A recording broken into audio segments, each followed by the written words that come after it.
Good morning, everybody. Today I'm going to talk about unity in diversity, regional and linguistic. Unity in diversity, regional and linguistic. India is known across the world for its diversity. It is home to largest number of socio-cultural groups based on race, religion, language, etc. Cultural identity is the identity of belonging to a group. It is a part of a person's self-conception and self-perception and is related to nationality, ethnicity, religion, social class, generation, locality, or any kind of social group that has its own distinct culture. So, India too has socio-cultural groups that is based on spiritual, material, intellectual, emotional features of that characterize a society. In the sense, ಭಾರತೀಯ ಸಮಾಜ ಇಡೀ ಪ್ರಪಂಚದಲ್ಲೇ ಸಾಕಷ್ಟು ವೈಶಿಷ್ಟ್ಯತೆಯನ್ನ ಇದು ಹೊಂದ್ಕೊಂಡಿದೆ. ಇಡೀ ಒಂದು ಪ್ರಪಂಚದಲ್ಲೇ ನೋಡೋದಾದ್ರೆ ಸಾಮಾಜಿಕ ಮತ್ತು ಸಾಂಸ್ಕೃತಿಕವಾಗಿರುವಂತಹ ಒಂದು ಗುಂಪಿನಲ್ಲೂ ಕೂಡ ನಾವು ಇದನ್ನ ನೋಡಬಹುದು. ಜನಾಂಗೀಯ ಮತ್ತು ಧಾರ್ಮಿಕ ಮತ್ತು ಭಾಷೆಗಳಲ್ಲೂ ಕೂಡ ಇದು ವೈಶಿಷ್ಟ್ಯತೆಯನ್ನ ಪಡ್ಕೊಂಡು ಬಂದಿದೆ. ಸಾಂಸ್ಕೃತಿಕವಾಗಿ ಹೇಳಬೇಕು ಅಂತ ಹೇಳಿದಾಗ ನಾವು ಎಥ್ನಿಸಿಟಿಯನ್ನ ಅಥವಾ ಜನಾಂಗವನ್ನ ನಾವಲ್ಲಿ ಉಲ್ಲೇಖ ಮಾಡ್ತೇವೆ. ಸೋಷಿಯೋ ಕಲ್ಚರಲ್ ಹೇಗೆ ನಮ್ಮನ್ನ ಇಡೀ ಪ್ರಪಂಚದಾದ್ಯಂತ ಹೇಗೆ ಭಿನ್ನತೆಯಲ್ಲಿ ನಾವು ಕಾಣ್ತೀವಿ ಅಂತ ಹೇಳಿದಾಗ ಭಾರತ ಸಮಾಜ ಆಧ್ಯಾತ್ಮಿಕ ನೆಲೆಗಟ್ಟು, ಭೌತಿಕ, ಬೌದ್ಧಿಕ ಹಾಗೂ ಭಾವನಾತ್ಮಕವಾಗಿಯೂ ಕೂಡ ನಾವು ಸಾಮಾಜಿಕ ಮತ್ತು ಸಾಂಸ್ಕೃತಿಕವಾಗಿರುವಂತಹ ಒಂದು ಸಮುದಾಯದಲ್ಲಿ ಭಾರತೀಯ ಸಮಾಜವನ್ನ ನಾವು ನೋಡ್ತೀವಿ. ಇದಕ್ಕೆ ಪೂರಕವಾಗಿ ಧರ್ಮ, ಭಾಷೆ ಮತ್ತು ಜನಾಂಗದವರು ಕೂಡ ಇದಕ್ಕೆ ಸಪೋರ್ಟ್ ಅನ್ನ ಮಾಡೋದ್ರಿಂದ ನಮಗೆ ಸಾಕಷ್ಟು ರೀತಿಯಾಗಿರುವಂತಹ ವೈವಿಧ್ಯತೆಗಳ ಒಂದು ನಾಡಾಗಿದೆ, ಬೀಡಾಗಿದೆ ಅಂತ ನಾವಲ್ಲಿ ಕರಿಬಹುದು. Regional diversity is an indication of each person's uniqueness from certain area. ಪ್ರಾದೇಶಿಕತೆ ಅಂತ ನಾವೇನು ಭಾರತವನ್ನ ನಾವಿಲ್ಲಿ ಕರಿತೀವಿ, ಈ ಪ್ರಾದೇಶಿಕತೆ ಪ್ರತಿಯೊಂದು ಪ್ರಾದೇಶಿಕತೆಯೂ ಕೂಡ ವ್ಯಕ್ತಿಯನ್ನ ಒಂದು ವೈಶಿಷ್ಟ್ಯತೆವಾಗಿ ನಾವಿಲ್ಲಿ ಇರೋದನ್ನ ಗಮನಿಸಬಹುದು. ಅದು ಭಾಷೆಯಿಂದನೂ ಕೂಡ ಹೌದು, ಆತನ ಸಂಸ್ಕೃತಿಯಿಂದನೂ ಕೂಡ ಹೌದು. It refers to the differentiation of various communities, gender, ethnicity and more. ಯಾವ ರೀತಿಯಾಗಿರುವಂತಹ ವ್ಯತ್ಯಾಸಗಳನ್ನ ನೋಡ್ತೀವಿ ಅಂತ ಹೇಳಿದಾಗ ಕಮ್ಯುನಿಟೀಸ್, ಅದು ರೂರಲ್ ಆಗಿರಬಹುದು, ರೂರಲ್ ಅರ್ಬನ್ ಕಮ್ಯುನಿಟೀಸ್ ಆಗಿರಬಹುದು, ಅಥವಾ ಸಬ್ ಅರ್ಬನ್ ಕಮ್ಯುನಿಟೀಸ್ ಆಗಿರಬಹುದು, ಅಂದ್ರೆ ಗ್ರಾಮೀಣ ಸಮುದಾಯ ಆಗಿರಬಹುದು, ನಗರ ಸಮುದಾಯಗಳಾಗಿರಬಹುದು, ನಮ್ಮಲ್ಲಿ ಸಾಮಾಜಿಕವಾಗಿ ಡಿಫೈನ್ ಮಾಡುವಂತಹ ಜೆಂಡರ್ ಆಗಿರಬಹುದು, ಎಥ್ನಿಸಿಟಿ ಅಂಡ್ ಮೋರ್, ಜನಾಂಗೀಯದ ಒಂದು ಇರುವಿಕೆ ಆಗಿರಬಹುದು. ಇದು ಕೂಡ ನಮ್ಮ ವೈವಿಧ್ಯತೆಯನ್ನ ತೋರಿಸುವಂತಹ ಒಂದು ಗುಣಲಕ್ಷಣಗಳು ಆಗಿದೆ. The most notable ethnic divisions in India is between north and south. ನಮ್ಮಲ್ಲಿ ಸಾಕಷ್ಟು ಭಿನ್ನವಾಗಿರುವಂತಹ ವ್ಯತ್ಯಾಸಗಳನ್ನ ನಾವು ದಕ್ಷಿಣದಿಂದ ಹಿಡಿದು ಉತ್ತರದವರೆಗೂ ಕೂಡ ನಾವು ಭಿನ್ನತೆಗಳನ್ನ ನಾವು ನೋಡಬಹುದು, ವ್ಯತ್ಯಾಸಗಳನ್ನ ನಾವು ನೋಡಬಹುದು. The people of South India, ethically Dravidian and considered the original inhabitants of the subcontinent.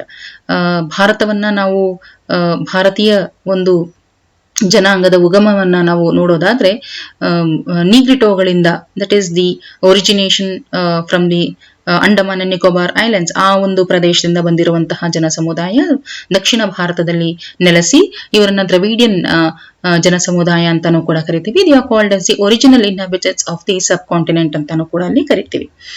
The most authoritative and widely accepted classification by the doctor V S Guha, ಇವರು 6 ರೀತಿಯಾಗಿರುವಂತಹ ವರ್ಗೀಕರಣವನ್ನ ಇವರು ಕೊಡ್ತಾರೆ.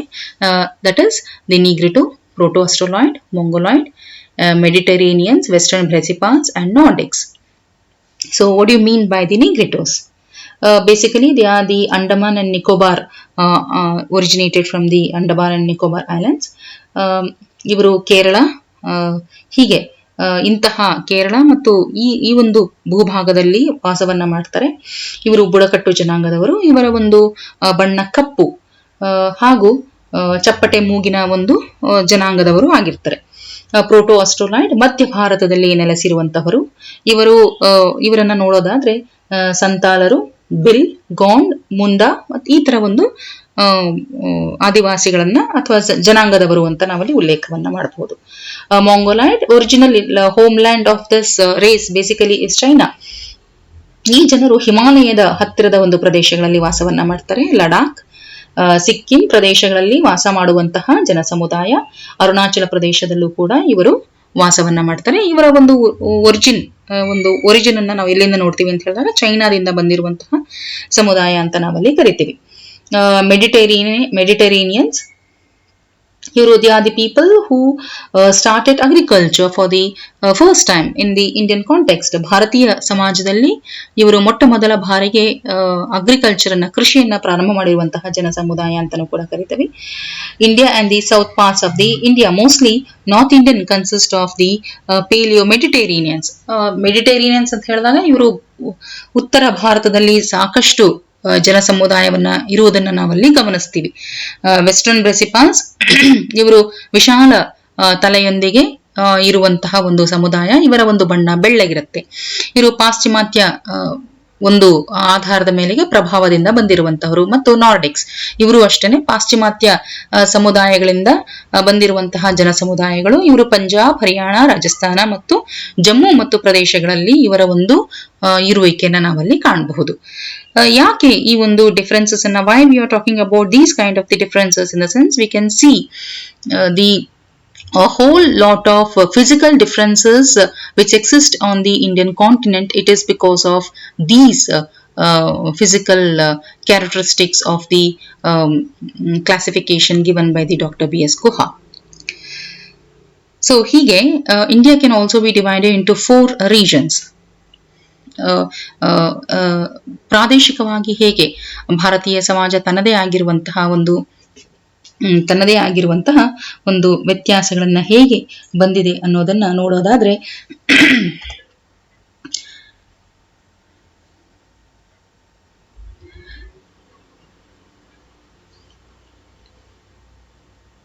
ಹೀಗೆ Himalayan India can be divided into 4.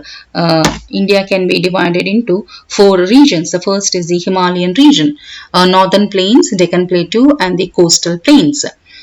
Let us see one by one. First, the Himalayan region, or the North Mountain wall that extends from Kashmir in the west to the Assam in the east. This region includes Kashmir, Kangra, Tehri, Nepal, Sikkim, and Bhutan. The second region is the great and the big northern plains, which are provided the water by the river like Indus, Gangas, Brahmaputra, and their tributaries. Regional diversity is so vast, like Mausam Ram is a town in the east. Kashi Hills district of Meghalaya receives the highest rainfall. On the contrary to that, India's largest inland salt lake that is located in Rajasthan, which consists of sodium chloride and other dissolved minerals in the water. So these are the differences can be seen in different parts of the whole Indian society, where we have a varied differences of topographical and geographical differentiations. On the other hand, we do have the third region, that is Deccan Plateau. Is a large plateau, is located between 2 mountain ranges, the Western Ghats and the Eastern Ghats, each of which rises from its respective nearby coastal plains and almost coverage at the southern tip of India. It is triangular in shape, surrounded by 3 mountains ranges. It extends over 8 Indian states: Telangana, Maharashtra, Andhra Pradesh, Karnataka, Kerala, and Tamil Nadu. And the fourth region is coastal plains of India. That is, coastal plains of India lie on either side of the peninsular plateau along the western and the eastern coasts of India. They extend for about 6,150 km from the run of Kutch in the west to West Bengal in the east. They are broadly divided into western coastal plains and eastern coastal plains. Many parts of the Indian coastal plains have rich, fertile soil on which apart from rice, a large variety of crops are grown. Some areas along the coastal plains have deposit of mineral oil. Hence, the coastal plains play a very important role in economic development of India. ಭಾರತವನ್ನ 4 ಭಾಗವಾಗಿ ನಾವಲ್ಲಿ ವಿಂಗಡಿಸ್ತೀವಿ. Himalayan regions, northern plains, Deccan plateau and the coastal plains ಅಂತ ನಾವಲ್ಲಿ ಕರಿತೀವಿ. Himalayan regions ಅನ್ನ ನಾವು ತಗೊಂಡಾಗ ಇದು ಹಿಮತಟ್ಟಾಗಿರುವಂತಹ ಒಂದು ಭಾಗ ಅಂತ ನಾವಲ್ಲಿ ಕರಿತೀವಿ. ಇಲ್ಲಿ ಹಿಮಾಲಯನ್ ರೀಜನ್ ನಲ್ಲಿ ಬಹಳ ಎತ್ತರದಲ್ಲಿ ಇರುವಂತಹ ಮೌಂಟೇನ್ ಗಳನ್ನ ನಾವು ನೋಡ್ತೀವಿ. ಕಾಶ್ಮೀರಿಂದ ಹಿಡಿದು ನಾವು ಅಸ್ಸಾಮಿನ ಒಂದು ಭಾಗದವರೆಗೂ ಕೂಡ ನಾವಿದನ್ನ ಗಮನಿಸ್ತೀವಿ. ಹೀಗೇನೆ ಇದು ಕಾಶ್ಮೀರ, ಕಾಂಗ್ರಾ, ತೆಹರಿ ಹಾಗೂ ನೇಪಾಳ, ಸಿಕ್ಕಿಮ, ಭೂತಾನ ಇಲ್ಲಿವರೆಗೂ ಕೂಡ ಇದರ ಒಂದು ಹರಡುವಿಕೆಯನ್ನ ನಾವು ನೋಡ್ತೀವಿ. ಎರಡನೆಯದು the big northern plains which are provided the water by the river. ಇದು ಒಂದು ರೀತಿಯಾಗಿರುವಂತಹ ಸಿಲ್ಟ್. ಇದು ಇಂಡಸ್ ಅಂದ್ರೆ ಸಿಂಧು ನದಿ, ಗಂಗಾ ಮತ್ತು ಬ್ರಹ್ಮಪುತ್ರ ನದಿಯಿಂದ ಇದು ಹರಡಿಕೊಂಡು ಹೋಗಿದೆ. ರೀಜನಲ್ ಡೈವರ್ಸಿಟಿ, ಇದು ಎಷ್ಟು ಮಟ್ಟಿಗೆ ನಮ್ಮಲ್ಲಿ ವೈವಿಧ್ಯತೆಯನ್ನ ಕಾಣ್ತೀವಿ ಅಂತ ಹೇಳಿದಾಗ, ಮಾಸಿನನ್ ಅನ್ನುವಂತಹ ಒಂದು ಟೌನ್ ಎಲ್ಲಿ ಅಂತ ಹೇಳಿದ್ರೆ ಮೇಘಾಲಯದ ಒಂದು ಪ್ರದೇಶದಲ್ಲಿ ಒಂದು ಟೌನ್, ಒಂದು ಸ್ಮಾಲ್ ಆಗಿರುವಂತಹ ಒಂದು ಟೌನ್ ಮೊಸಿನ್ ರಾಮ್ ಅನ್ನುವಂತಹ ಒಂದು ಟೌನ್. ಇಲ್ಲಿ ಜಾಸ್ತಿ ಅಂದ್ರೆ ಹೆಚ್ಚಿನಾಗಿರುವಂತಹ ಮಳೆಯನ್ನ ಬರುವಂತದನ್ನ ಮಳೆ ರಿಸೀವ್ ಮಾಡುವಂತಹ ಒಂದು ಪ್ರದೇಶವಾಗಿದೆ. ಅಂದ್ರೆ ನೋಡಿ, ರಾಜಸ್ಥಾನದಲ್ಲಿ ಥಾರ್ ಮರುಭೂಮಿಯನ್ನ ನಾವು ನೋಡ್ತೀವಿ. ಬಹಳಷ್ಟು ಮಿನರಲ್ಸ್ ಗಳಿಂದ, ಖನಿಜಗಳಿಂದ ಕೂಡಿರುವಂತಹ ಸಾಲ್ಟ್ ಲೇಕ್ ಅನ್ನ ನಾವು ಸಾಂಬಾರ್ ಲೇಕ್ ಅಂತ ನಾವಲ್ಲಿ ಕರಿತೀವಿ ಒಂದು ಕಡೆ. ಆದ್ರೆ ಆ ಒಂದು ಸ್ವಲ್ಪ ಹತ್ತಿರದಲ್ಲೇನೆ, ಸ್ವಲ್ಪ ಭಾಗದಲ್ಲೇನೆ ನಾವು ಹೆಚ್ಚಿನ ಮಳೆಯನ್ನ ನಾವಲ್ಲಿ ಕಾಣ್ತೀವಿ. ಇದರಲ್ಲೇ ನಮಗೆ ಗೊತ್ತಾಗುತ್ತೆ ಎಷ್ಟು ಮಟ್ಟಿಗೆ ನಾವು ವೈವಿಧ್ಯತೆ, ಭೌಗೋಳಿಕದ ಒಂದು ವೈವಿಧ್ಯತೆಯನ್ನ ನಾವಲ್ಲಿ ಕಂಡುಕೊಳ್ಳೋದಕ್ಕೆ ಸಾಧ್ಯ ಇದೆ. ಹೀಗೇನೆ ನಾವು ಕೋಸ್ಟಲ್ ಪ್ಲೇನ್ಸ್ಗೆ ನಾವು ಬಂದಾಗ ಇದು ಕೂಡ ಸುಮಾರು ಇದು ಸಾಕಷ್ಟು ಹರಡಿಕೊಂಡಿದೆ. ಈ ಒಂದು 6150 ಕಿಲೋಮೀಟರ್ ಅಷ್ಟು ಇದು ತನ್ನ ವ್ಯಾಪ್ತಿಯನ್ನ ಹರಡಿಕೊಂಡಿದೆ.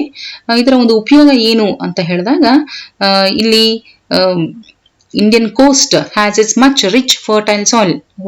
ಮಣ್ಣು ಬಹಳ ಫಲವತ್ತಾಗಿರುತ್ತೆ. ಬೇರೆ ಬೇರೆ ರೀತಿಯಾಗಿರುವಂತಹ ಬೆಳೆಗಳನ್ನ ಇಲ್ಲಿ ಬೆಳೆಯೋದಕ್ಕೆ ನಮಗೆ ಸಾಧ್ಯ ಆಗುತ್ತೆ. ಹಾಗಾಗಿ ಇದು ಹೆಚ್ಚಿನ ಒಂದು ಖನಿಜಗಳಿಂದನೂ ಕೂಡ ಒಳಗೊಂಡಿರುವಂತಹ ಒಂದು ಪ್ರದೇಶಗಳು ಆಗಿದೆ. ಇದು ವೈವಿಧ್ಯತೆಗಳನ್ನ ಸೂಚಿಸುತ್ತೆ. Indian population is estimated in 2020 that is 138 crore, 138 ಕೋಟಿ ಜನ ಸಮುದಾಯವನ್ನ ಹೊಂದಿರುವಂತಹ ನಮ್ಮ ಭಾರತೀಯ ಸಮಾಜ ಎಷ್ಟು ಮಟ್ಟಿಗೆ ನಾವು ವೈವಿಧ್ಯತೆಗಳನ್ನ ನಾವು ಪಡ್ಕೊಂಡಿದೀವಿ ಅನ್ನೋದನ್ನ ಇಲ್ಲೇನೆ ನಾವು ಹೇಳ್ಬೋದು. And more over, Indian population is one of the second most populated nation among the world ಅಂತಾನು ಕೂಡ ನಾವಲ್ಲಿ ಕರಿತೀವಿ. ಸೊ ಹೀಗೇನೆ according to 2011 census, Delhi possesses the highest population density, whereas the Arunachal Pradesh has the lowest recorded. 2011ರ ಒಂದು ಜನಗಣತಿಯ ಪ್ರಕಾರ ದೆಹಲಿನಲ್ಲಿ ಹೆಚ್ಚಿನ ಒಂದು ಜನಸಾಂದ್ರತೆಯನ್ನ ನಾವಲ್ಲಿ ಕಾಣ್ತೀವಿ. ಆದ್ರೆ ಅರುಣಾಚಲ ಪ್ರದೇಶದಲ್ಲಿ ಕಡಿಮೆ ಜನಸಾಂದ್ರತೆಯನ್ನ ನಾವಲ್ಲಿ ಕಾಣ್ತೀವಿ. ದೆಹಲಿನಲ್ಲಿ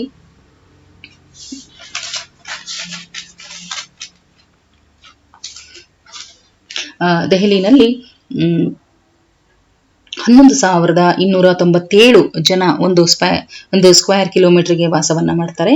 ಆದ್ರೆ ಅರುಣಾಚಲ ಪ್ರದೇಶದಲ್ಲಿ 17 ಜನ ಪರ್ ಸ್ಕ್ವೇರ್ ಕಿಲೋಮೀಟರ್ಗೆ ವಾಸವನ್ನ ಮಾಡ್ತಾರೆ. ಅಂದ್ರೆ ಇದರ ಒಂದು ಡೆನ್ಸಿಟಿನ ನಾವಿಲ್ಲೇನೆ ನೋಡಬಹುದು, ಎಷ್ಟರ ಒಂದು ಹೆಚ್ಚು ಮತ್ತೆ ಕಡಿಮೆ ಇರುವಂತಹ ಜನಸಾಂದ್ರತೆಯನ್ನು ಕೂಡ ನಾವಲ್ಲಿ ಗಮನಿಸಬಹುದು. India is really more like A collection of Nations and tribes and mother tongues. ಭಾರತೀಯ ಸಮಾಜವನ್ನ ಉಲ್ಲೇಖಿಸಬೇಕಾದ್ರೆ ಇದರ ಒಂದು ಎಷ್ಟು ನಮ್ಮಲ್ಲಿ ಜನಾಂಗದವರು, ಆದಿವಾಸಿಗಳು ಮತ್ತು ಮಾತೃಭಾಷೆಗಳನ್ನ ಮಾತನಾಡುವಂತಹ ಜನ ಸಮುದಾಯ ಅಂತ ಹೇಳಿದಾಗ there are more than 700 tribes. ನಾವು 700ಕ್ಕಿಂತ ಹೆಚ್ಚು ಆದಿವಾಸಿಗಳು ಇರುವುದನ್ನು ನಾವಲ್ಲಿ ಗಮನಿಸ್ತೀವಿ, ಇರುವುದನ್ನು ನಾವು ನೋಡ್ತೀವಿ. And whereas article 342 of the constitution ಪರ್ಸಿಸ್ that more than 1635 mother tongues ಅನ್ನ ನಾವು ಐಡೆಂಟಿಫೈ ಮಾಡಿದ್ದೀವಿ. 234 ಮದರ್ ಟಂಗ್ಸ್ ಅನ್ನ ಹೆಚ್ಚು ಮಾತನಾಡುವಂತಹ ಜನ ಸಮುದಾಯ ಅಂತಾನು ಕೂಡ ನಾವಿಲ್ಲಿ ಗುರುತಿಸಿದ್ದೀವಿ. Linguistic unity and diversity. India has become a land of mother tongues and has been called as a tower of heritable languages. ಭಾರತಕ್ಕೆ ಸಾಕಷ್ಟು ರೀತಿಯಾಗಿರುವಂತಹ ಈಗಾಗಲೇ ಹೇಳಿರೋ ಹಾಗೇನೆ most spoken languages on the ವರ್ಲ್ಡ್ಗೆ ನಾವು ಹೋಲಿಸಿದಾಗ ಜಾಸ್ತಿ ಭಾರತೀಯ ಸಮಾಜದಲ್ಲಿ ಹೆಚ್ಚು ಜನ ಸಮುದಾಯಗಳು ಭಾಷೆಗಳನ್ನು ಮಾತನಾಡುವಂತಹ ಜನ ಸಮುದಾಯಗಳನ್ನು ಕೂಡ ನಾವಿಲ್ಲಿ ನೋಡಬಹುದು. ಹೀಗೇನೆ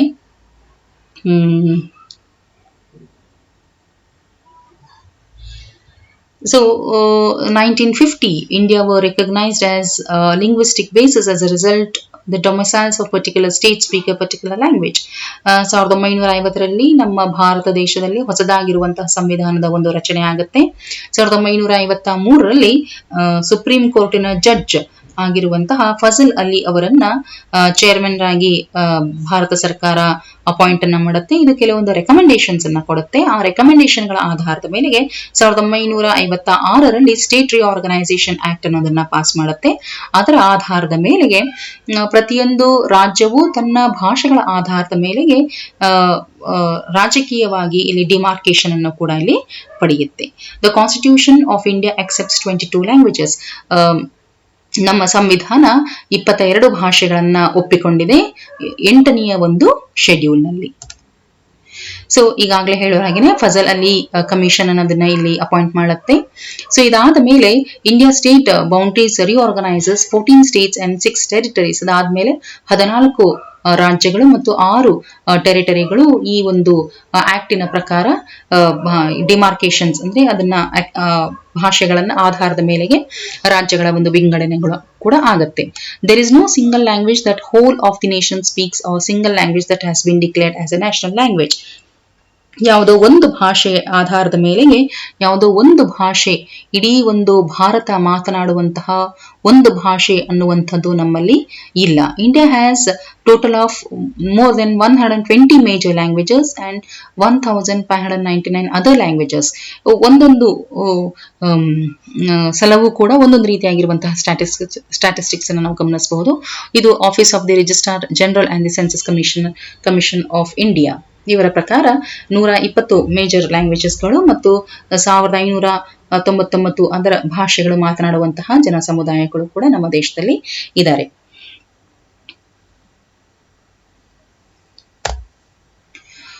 article 343 provides Hindi shall be used as a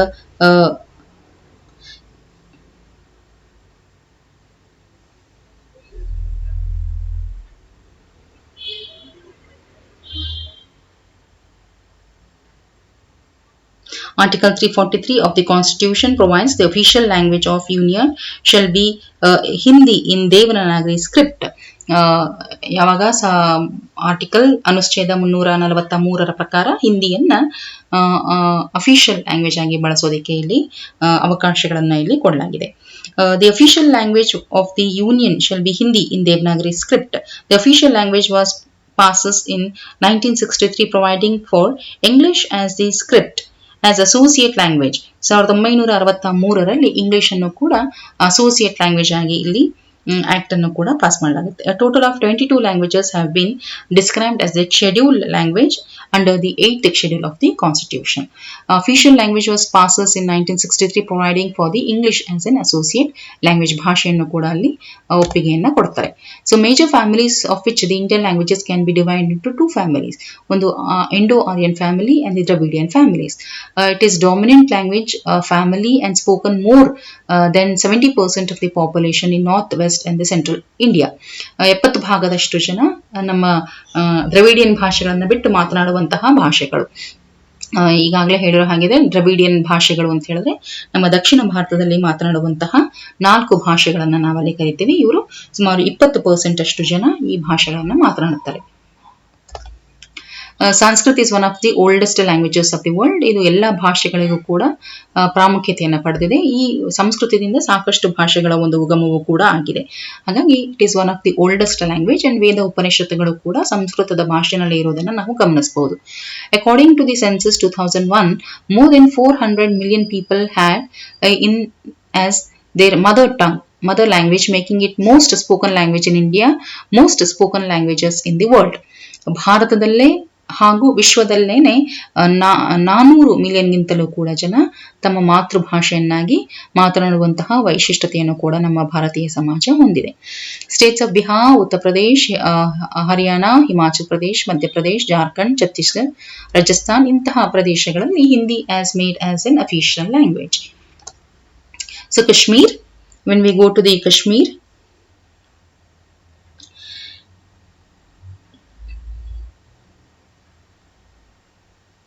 Kashmir is a language spoken in the valley of Jammu and Kashmir.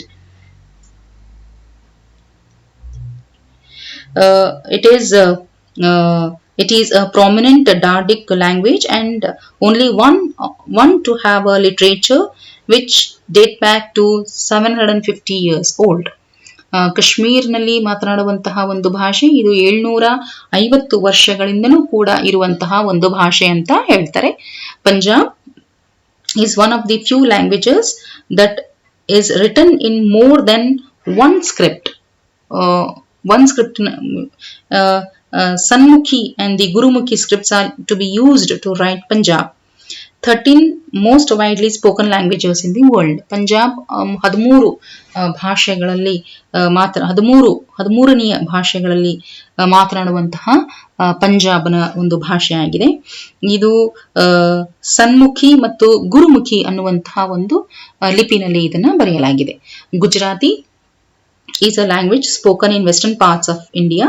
It is the language of Gujars who had ruled the Rajputs and Punjab in olden days. Mix of Marwadi and Gujarati is referred as Old Gujarati. ಇದು ಕೂಡ ಅಷ್ಟೇನೆ ಗುಜರಾತಿ ರಾಜಸ್ಥಾನ ಮತ್ತು ರಜಪೂತರು ಆಳಿರುವಂತಹ ರಾಜಸ್ಥಾನ ಮತ್ತು ಪಂಜಾಬಿನ ಕೆಲವು ಭಾಗಗಳಲ್ಲಿ ಮಾತನಾಡುವಂತಹ ಒಂದು ಭಾಷೆಯಾಗಿದೆ ಅಂತ ನಾವಲ್ಲಿ ಹೇಳ್ತಾರೆ. Marathi and Konkani. Marathi and Konkani is the official language of the state of Maharashtra and co-official language in Union territories of Daman and Diu and Dadra and Nagar Haveli. Most ancient Indo-Aryan literature has been written in Marathi. Indo-Aryara ಒಂದು ಶೈಲಿಯನ್ನು ಹೆಚ್ಚಿನದಾಗಿ ಮರಾಠಿ ಮತ್ತು ಭಾಷೆಗಳಲ್ಲಿ ನಾವು ಗಮನಿಸಬಹುದು. Konkani is an official language used in the state of Goa. It has around 7.6 million speakers in the country. Both Marathi and Konkani are written using the Devanagari script. Konkani, Manipuri and Nepali were included in 1992 71st Amendment of the Constitution of India under the 8th Schedule of the Constitution. ಇದು ಕೂಡ ಅಷ್ಟೇ ಮತ್ತೊಮ್ಮೆ ಹೇಳ್ತೇನೆ. ಕೊಂಕಣಿ, ಮಣಿಪುರಿ ಮತ್ತು ನೇಪಾಳಿ ಇವು 1992ರಲ್ಲಿ 71ನೇ ಒಂದು amendment ನಲ್ಲಿ ಇದನ್ನು ನಾವು ನೋಡಬಹುದು. ಸಂವಿಧಾನ ತನ್ನ 8ನೇ ಒಂದು ಶೆಡ್ಯೂಲ್ ನಲ್ಲಿ ಕೊಂಕಣಿ, ಮಣಿಪುರಿ ಮತ್ತು ನೇಪಾಳಿ ಭಾಷೆಯನ್ನ ಇಲ್ಲಿ ಇನ್ಕ್ಲೂಡ್ ಅನ್ನ ಮಾಡಲಾಗಿದೆ. Next Bangla, Oriya, Assami, all the three languages are direct descendant of Sanskrit and Prakrit. They are spoken in the eastern east parts of India. So they are spoken in the eastern and northeastern parts of India. Bangla is the second most spoken language in the Indian subcontinent and the 7th most spoken language in the world. Bangla has been ranked the sweetest of all languages in the world. ಬಹಳ sweet ಆಗಿರುವಂತಹ ಭಾಷೆ ಅಂತಾನೂ ಕೂಡ ನಾವಿಲ್ಲಿ ಕರಿತೀವಿ.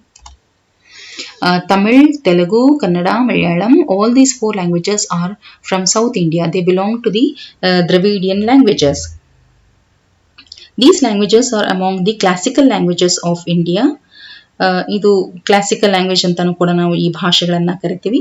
Tamil longest surviving classical language of the world, ಬಹಳ ಹಳೆಯದಾಗಿರುವಂತಹ ಒಂದು ಪ್ರಪಂಚದಲ್ಲಿ ಭಾಷೆಯಾಗಿದೆ. Telugu is the official language of Andhra Pradesh, the most spoken language in the country. ಹೆಚ್ಚು ಜನಸಮುದಾಯ ತೆಲುಗು ಭಾಷೆಯನ್ನ ಮಾತನಾಡುವಂತವರು. Kannada has around 40 million speakers are predominantly spoken in the states of Karnataka. It has an unbroken literary history of more than 1000 years old. ಕರ್ನಾಟಕದಲ್ಲಿ ಕನ್ನಡವನ್ನ 40 million ಜನರು ಅದನ್ನ ಭಾಷೆಯನ್ನ ಮಾತಾಡ್ತಾರೆ. ಹಾಗೂ ಇದಕ್ಕೆ 1000 ಒಂದು ಹಳೆಯದಾಗಿರುವಂತಹ ಒಂದು ಹೆಚ್ಚಿನಾಗಿರುವಂತಹ ಒಂದು ಇತಿಹಾಸ ಇದೆ. Malayalam native of Kerala. It is a link language in few island. ಇದು ಒಂಥರ ಕಮ್ಯುನಿಕೇಟಿವ್ ಲ್ಯಾಂಗ್ವೇಜ್ ಅಂತ ಇಲ್ಲಿ ಕರಿತೀವಿ. Currently there are six languages that enjoy the classical status in India. 6 ಭಾಷೆಗಳನ್ನ ಕ್ಲಾಸಿಕಲ್ ಸ್ಟೇಟಸ್ ಅನ್ನ ಇಲ್ಲಿ ನಮ್ಮ ಭಾರತ ಸರ್ಕಾರ ಕೊಟ್ಟಿದೆ. ತಮಿಳನ್ನ 2004ರಲ್ಲಿ ಕೊಟ್ಟಿದೆ, ಸಂಸ್ಕೃತವನ್ನ 2005, Kannada 2008, Telugu 2008, Malayalam 2013, Odia 2014. All the classical languages are listed in the 8th schedule of the constitution. Ravindranath Tagore ಅವರು ಒಂದು ಕಡೆಗೆ ಹೇಳ್ತಾರೆ, if God has so wished, he could have made all the Indians to speak one language, the unity of India that has been and shall always be a unity in diversity. So thank you.